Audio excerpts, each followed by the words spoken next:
Salut à toi entrepreneur, j'espère que tu vas bien. Aujourd'hui, on va parler de courtier. Voilà, donc de financement, donc sujet bouillant d'actualité.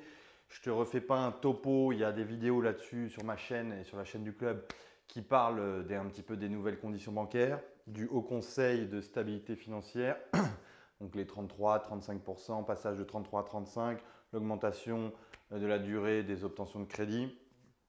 Enfin, l'augmentation des crédits, pardon, l'augmentation également du pourcentage de dossiers dérogatoires. Ça ne nous intéresse pas, mais ce qui nous intéresse, en gros, ce qu'il faut retenir, parce que tout ce que je viens de dire, c'est un petit peu de la poudre aux yeux, c'est qu'il y a un durcissement.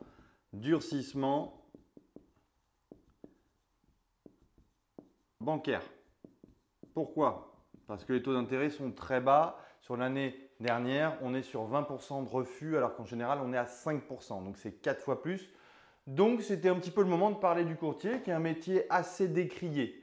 D'accord? On ne va pas se mentir. On se demande un petit peu à quoi il sert, nous, un petit peu nouvelle génération. Et c'est pour ça qu'on va faire un petit peu une genèse et un petit peu l'histoire de ce métier. Donc, qu'est-ce que c'est déjà un courtier? C'est un intermédiaire en opération de banque et de services de paiement. IOB, Banque Service de Paiement, SP, pardon. Voilà. Il est sous contrôle de l'ACPR, une autorité de contrôle, et il est immatriculé à l'ORIAS. Donc déjà, si vous avez un doute sur un courtier, vérifiez qu'il soit immatriculé à l'ORIAS. D'accord? Donc ensuite, il y a les courtiers gratuits, bien évidemment, et les courtiers payants. Ça peut vous paraître contre-intuitif ce que je vous dis, mais c'est la vérité. Donc les courtiers gratuits, qui c'est? Je vais vous donner des exemples. C'est Imo Finance. Là, c'est en payant, on a la CAPFI. Hop, d'accord. Quoi d'autre? Crédit Imo, allez, qui est en courtier gratuit.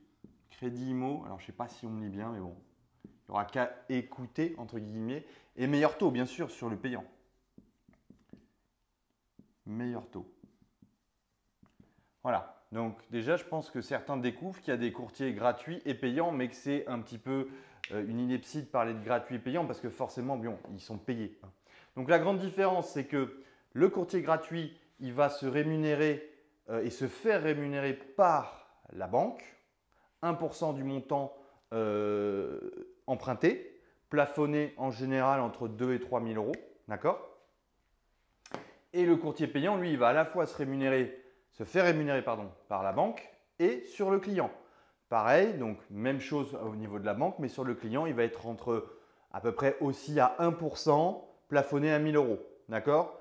Donc le courtier payant va en gros se rémunérer sur nous clients et grâce à la banque.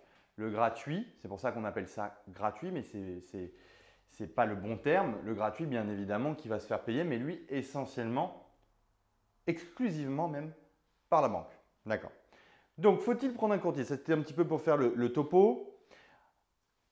Je pense que oui, je vais vous le dire sincèrement, vu la conjoncture bancaire, vu voilà, ce qui va se passer, il faut passer par un courtier. Alors, c'est un métier qui est un peu mis de côté, désuet. Pourquoi? Parce qu'il y a une mutation. Voilà, il y a un changement, mais je préfère le mot mutation qui est plus parlant. Et tout simplement, dans les années 2000, début des années 2000, les taux d'intérêt bancaire étaient à 7%. 2010, 4%. 2021, 1,07% cumulé sur toutes les périodes de financement. C'est-à-dire qu'actuellement, en 2021, si on fait la moyenne sur 15 ans, 20 ans, 25 ans, les taux d'intérêt sont à 1,07. En sachant que la Banque européenne est à taux négatif, les banques ne se rémunèrent plus, d'accord, en faisant du crédit. Vous comparez en 2000, bien évidemment qu'une banque était contente que quelqu'un contracte un crédit immobilier. Elle se rémunérait à 7% dessus. En 2010 aussi, d'accord? Et c'est vrai qu'à l'époque, à ces deux périodes, le courtier, il était là souvent, il avait cette croyance ancestrale d'être là juste pour négocier un meilleur taux. Voilà. Alors que maintenant, le courtier, en 2021, c'est plus un meilleur taux. Il est là pour moi, pour une obtention. Et c'est là toute la différence. Maintenant, le courtier, il n'est plus là pour vous dire je vais vous ai eu quelque chose à 1,09 au lieu d'un 0,12, au lieu d'un 12, pardon. Puisque, personnellement, même moi, si je me fais financer à 1,80 alors que je sais que la moyenne est à 1,07, j'y vais. Parce que maintenant, je vous l'ai dit, 20% de refus d'obtention de prêt. D'accord? Donc moi, je pense tout simplement, par rapport à un petit peu des expériences sociales, par rapport un peu à la science humaine, je prends un exemple et je terminerai sur ça au niveau de cette vidéo. Pourquoi moi, je suis convaincu qu'un courtier fonctionne. Alors, en gros, on va dire que les courtiers payants ou les organismes sont plutôt nationaux, sont des grosses machines, d'accord? Et les courtiers gratuits sont des plus petites structures. Donc tout dépend d'où on veut investir, mais si on va dans des villes moyennes ou zones rurales, peut-être que le courtier gratuit, et je vais vous expliquer pourquoi, a plus de chances d'obtenir un prêt pour vous que la grande structure qui, elle, sera plus efficace avec des grands établissements bancaires et dans les grandes villes. Alors là, c'est un petit peu des raccourcis, mais je vais vous donner un exemple. J'en ai déjà parlé dans une vidéo. Vous avez mal au dos. Vous avez mal au dos vous êtes à un repas et quelqu'un qui est un mécanicien, donc qui répare des voitures, vous dit « Attends, tu as mal au dos là? Vas-y. Si tu veux, je te manipule ou il va falloir que tu fasses ça, ça ou ça. » D'accord? Vous n'allez pas l'écouter. Par contre, vous avez mal au dos et un médecin, et vous savez qu'il est vraiment médecin, vous dit « Ah là, tu devrais aller faire une radio, faire ceci, faire cela. » Vous allez l'écouter parce qu'il y a une autorité sociale avec vous. Donc, le premier avantage d'un courtier, c'est d'avoir une autorité sociale vis-à-vis du banquier. Il est là pour vous aider à monter votre dossier et bien le présenter. Il va mieux communiquer que vous. Voilà. J'ai lancé là pour la nouvelle promo du club des cours de média training, personal branding avec une spécialiste, une coach qui va aider les membres du club à mieux communiquer face au banquier pour être plus efficace. Le courtier, normalement, il a cette faculté puisqu'il a de l'expérience.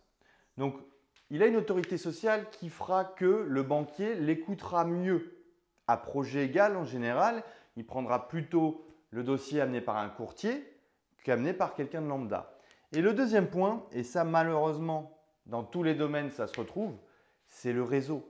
C'est le réseau. Et si on vous conseille un courtier en vous disant « lui, ça fait 25 ans qu'il est là, il travaille depuis 25 ans en partenariat déguisé avec le Crédit Agricole de telle ville », ben, je n'ai pas envie de dire foncez, mais il y a de grandes chances, vous ne savez pas ce qui se passe. Donc le réseau, on est bien d'accord que le courtier gratuit, il est rémunéré essentiellement, exclusivement par les banques. Donc forcément, il y a un échange de bons procédés qui se crée et le courtier qui connaît peut-être le directeur d'agence depuis 20 ans, qui est parti en vacances avec elle ou avec lui, qui a fait, je ne veux pas savoir ce qu'ils ont fait ensemble, qui connaît peut-être très bien les conseillers bancaires, ben, il va arriver d'une avec son autorité sociale de courtier parce qu'il est bon, ou parce qu'il y a des bons courtiers bien évidemment, et en plus, il y aura cet affect. Je le connais depuis 20 ans, je sais que depuis 20 ans, il m'amène des bons clients, il m'amène des clients qui ont des projets solides et qui génèrent du cash flow. Ben, je ne sais pas que je ferme les yeux, mais moi, je vais vous dire la vérité. J'ai entendu dire que des conseillers bancaires amenaient des projets et demandaient à leur direction sur des projets passés en commission.